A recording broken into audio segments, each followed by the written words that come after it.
What up, guys? Joaquin here, Justin Morgan, and in this video I'm going to discuss some of what I would perceive as the similarities between the Catholic concept of infallibility and the Pope, and how this relates to the Protestant doctrine of Sola Scriptura.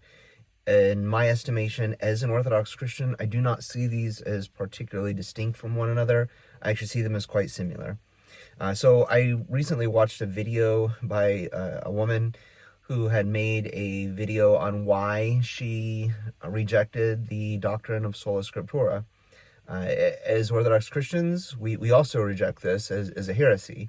The doctrine of Sola Scriptura states that doctrine or our understanding of God, our that our authority is based on Scripture alone. We, as Orthodox Christians, my principal arguments against that would hinge on the fact that, one, the doctrine itself is self-defeating. So the Scripture does not support any doctrine similar to Sola Scriptura. If you are going to say, well, our doctrines, our authority comes from Scripture alone, then that by nature would have to be supported by Scripture. Since Scripture itself does not support any such teaching, then it's self-refuting, it's a self-rejecting doctrine. So it's a circular problem.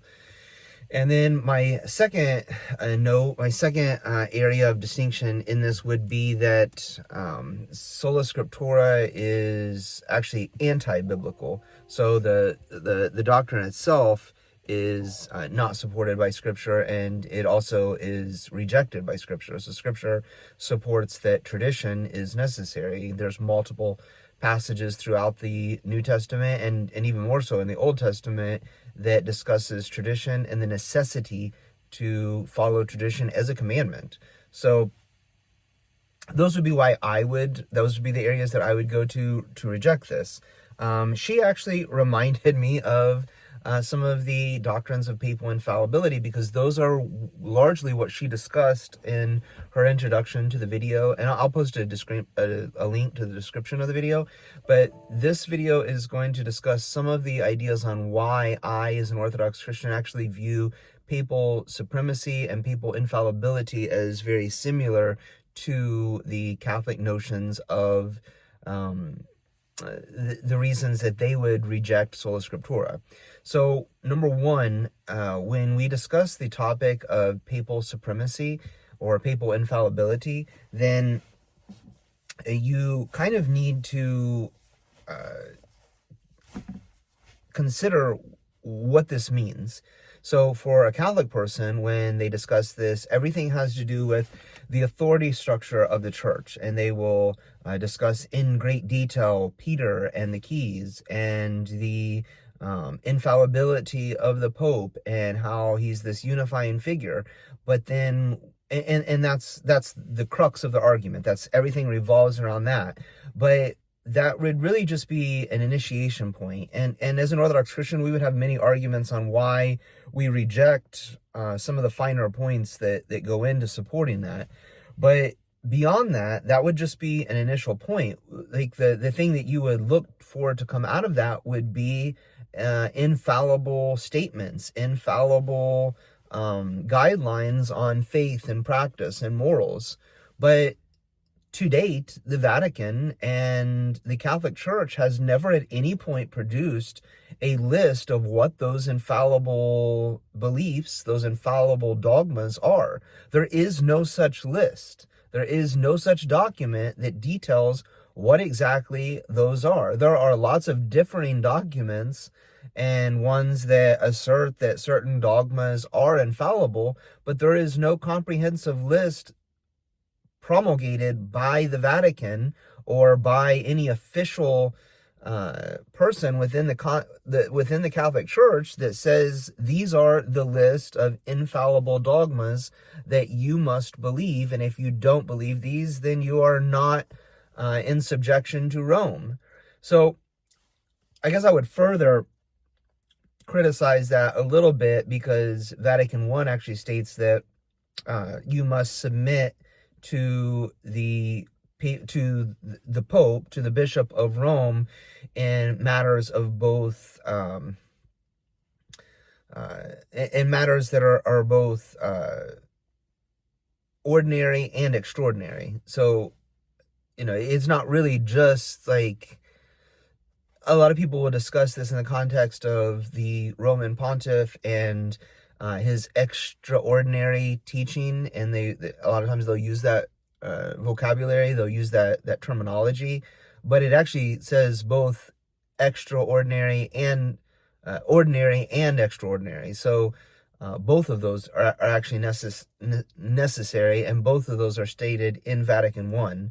So the argument that many Catholics will make is on the basis of what is the Vatican I interpretation of the Pope and the supremacy of the Pope and the Pope's role as what they would determine to be the sole inheritor of the bishopric of Peter. As an Orthodox Christian, we would reject all of those. One, we would reject that the Pope is the sole inheritor of the seat of Peter. They're so I'm gonna try not to get off on tangents, which I'm not usually very good at, but so we would reject all of those, and I'll just leave it at that. I have an entire video series, and people far more informed than myself have entire video series on these. But so going back to my original point of this video, if then your church is infallible and the role of the Pope is that it provides this unifying infallibility in areas of faith and morals and church dogmas and teaching, then you would expect there to be this list of what those infallible teachings are. There is not. There is no such list. So then when the individual Catholic hears this list, they hear about, these teachings and what the Pope is, it leaves the individual Catholic up to them to determine what is infallible and what is not, for them to determine what is church teaching and what is not. And there is no shortage of arguments between Catholics on what those are, especially during the time that Pope Francis was the Pope. There were all kinds of arguments on a daily basis, or at least on a weekly basis, as it seemed like new areas, what do you call it, when something's very controversial, scandal. There's no shortage of weekly and monthly scandals throughout Pope Francis's pontificate, which, so like this leaves the individual Catholic on quite a bit of basis to determine what is Catholic dogma and what is not. This is exactly the same argument that Catholics would make against Protestants on areas of Sola Scriptura. The individual Catholic is left up to determine what is dogma and what is not. When is Pope Francis advocating for gay marriage, and when is he not? When is he rejecting what was previously traditional teachings within the Catholic Church, like the promotion of the death penalty and the rejection of the death penalty? Because there's seeming quite a bit of contradiction on some of these matters.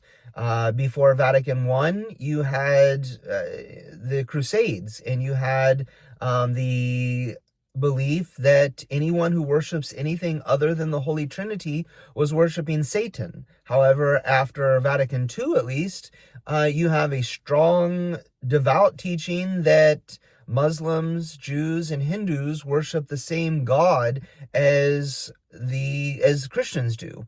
So these are things that left many Catholics confused, and I would say a lot of the clergy and religious people within, nuns and monks within the Catholic Church, to be in a state of great confusion, because I, as a Catholic school teacher, when I taught as a Catholic school teacher, went into meetings where nuns brought in Hindu bells and rang them to initiate the start of meetings and discussed Hindu practices. To be honest, I found this quite offensive. I found it to be an offense against the history of the church and the nobility of the inheritance that I have as an Orthodox Christian. I found it offensive that someone would compare these two things, because the inheritance of a religion that, in my opinion, is demonic, that worships Satan, has no place even being compared to the true faith of the one true God of heaven and earth, maker of all things, both visible and invisible. These do not have place with one another. So, needless to say, in my opinion, in my estimation, these things are very contradictory to one another.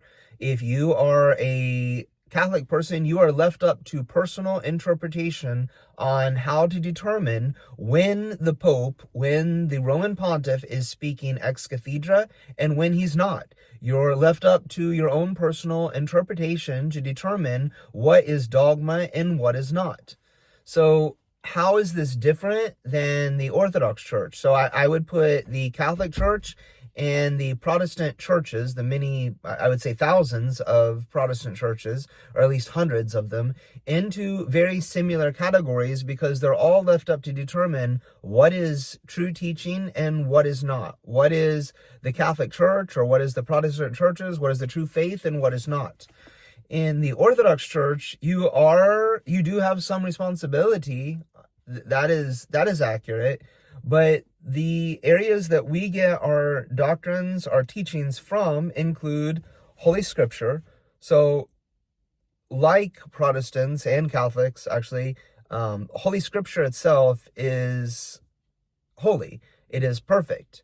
Of course, Scripture leaves a lot to be interpreted. So the Protestant, the reason that there's hundreds of different denominations with hundreds of different, well, actually, there really is thousands of different denominations, if you consider that many well, I'm just going to leave it at that. But there are hundreds of different teachings, hundreds of different theological ideologies that exist. And within those, that is because there are numerous different ways to interpret Scripture, and they're not all right. In fact, I would argue that none of them are right. So these are very similar, in my opinion, between the Protestant churches and the Catholic Church, in that the individual person is left up to them to determine what is true and what is false. For the Orthodox Christian, we get our theology, our understanding of God, our relationship to God and His kingdom through the Scripture, through reading and understanding the Scripture. Then that is interpreted through the history of the church, which is documented in the writings of the church fathers, the liturgies that we celebrate, the lives of the saints, which we should be reading. We have Synaxarions, and we have lives of the saints, which many Orthodox Christians, including myself, read daily, so that we know, understand, and are part of the lives of the saints. We see the true faith being lived out through them. The hymns of the church are very influential. So when you read these hymns as they're sung during Vespers, during Matins, if your church has Matins, and then during the liturgies themselves, you see theology of the church being expressed through those hymns. That does require you to go to church and to listen to what is being said in those hymns. But it's not like when you go to like some evangelical Christian church where they're just singing, whatever feel-good thing. That the hymns of the Orthodox Church, they are theological statements captured in song. They are not, these.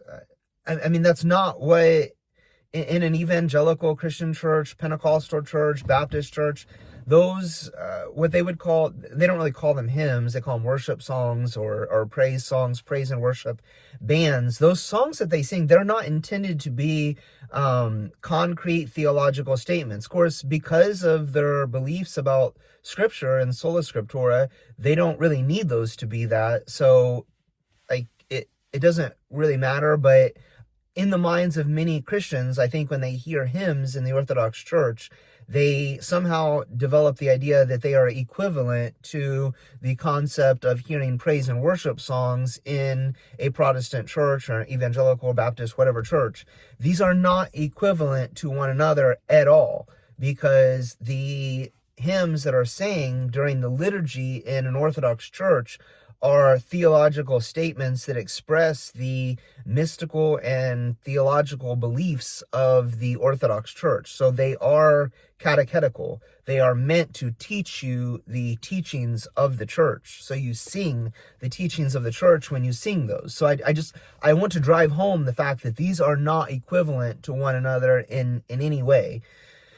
So when we sing hymns, we go to the liturgy itself. We have multiple liturgies. The principal liturgy done in the Orthodox Church today is the liturgy of St. John Chrysostom. That's not the only liturgy that's been done throughout the ages of the Orthodox Church, but today it's kind of the principal one that we use throughout the year.